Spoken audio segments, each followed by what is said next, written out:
नमस्कार friends, Narayan ITI लुकुंडी जहां संत रविदास जयंती मनाई गई और उन्हें श्रद्धा अर्पण कर उनके बारे में कुछ जानकारी दी गई।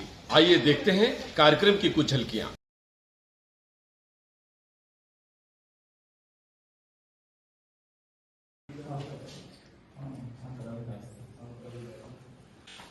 आज नारायण आईटीआई लुकुंडी चांडिल में संत रविदास जी की जयंती मनाई गई। आज उनका 648वां जन्मदिन है।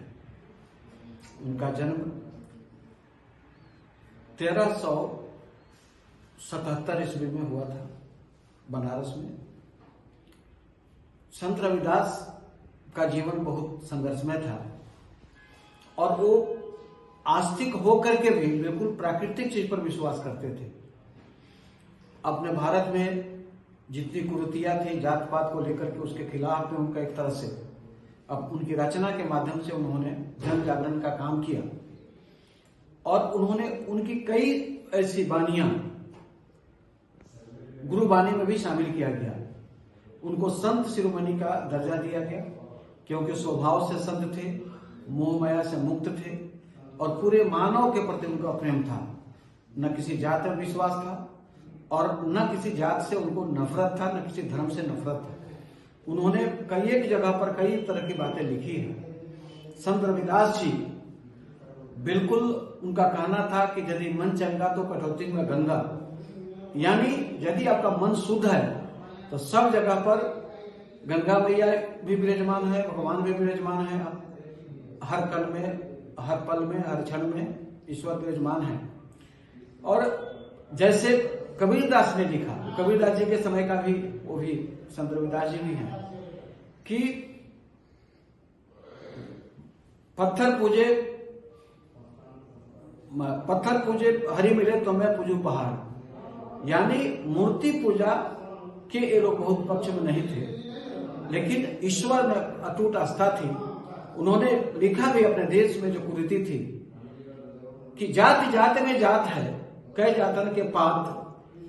तो जो जात जात का जो बिखराव था उसको एकत्रित करने के लिए और समाज को ठीक से चलाने के लिए समाज में जात का उन्होंने काफी विरोध किया था। वो तो बिल्कुल उनका कहना था कि हिंदुओं और जो मुसलमान है या किसी भी धर्म का अनुयायी है उनमें कोई अंतर नहीं है।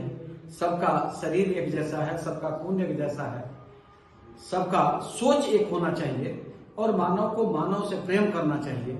ये संत रविदास जी की माने महान विचार था। और अपने भारत की जो सभ्यता संस्कृति है उसमें कहीं भी जन्म के आधार पर कोई जात की परिकल्पना नहीं की गई है। अपने देश के जितने भी महान संत हुए, महान कवि हुए, वो किसी जात के चलते उनकी पहचान नहीं बनी।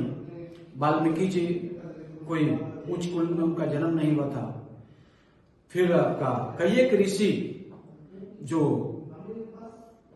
किसी हरिजन कुल में जन्म लेने के बाद भी उनको महर्षि की उपाधि मिली। महर्षि विश्वामित्र का भी जन्म किसी ब्राह्मण परिवार में नहीं हुआ था। ऐसे कई एक उदाहरण है। यहाँ तक वेद व्यास भी मछुआरे का बेटा थे, लेकिन उनके विद्वता के चलते उनको जो पहचान मिला। ये देश हमेशा से गुणों का पुजारी रहा है, विद्या का पुजारी रहा है। यहाँ विद्वान की हमेशा पूजा हुई है और देश में कहावत भी है कि विद्वान सर्वत्र पूजते, राजा पूजते स्वदेशे। राजा अपने देश में पूजे जाते हैं, जबकि विद्वान जो है हर जगह पर पूजा की जाती है।